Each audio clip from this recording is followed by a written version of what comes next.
ఇదేంటి పని చేయట్లేదు?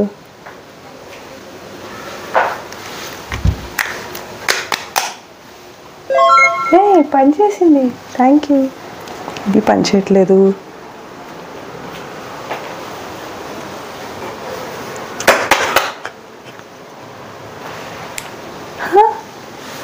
పని చేసింది. ఇంపార్టెంట్ కాల్ ఉంది, ల్యాప్టాప్ ఆన్ అవ్వట్లేదు. ఛార్జింగ్ కూడా ఉంది కదా. నేను మళ్ళీ పని చేయట్లేదా? ఇప్పుడు చూడు, పని చేసింది. ఇక్కడ ఉండాలి. నేను మర్చిపోయాను ఇందాకే అనుకుని. అబ్బా ఎంత తొందరగా మర్చిపోయాను ఏంటి. ఇప్పుడు గుర్తొచ్చింది కదా. అట్లుంటది మనతో.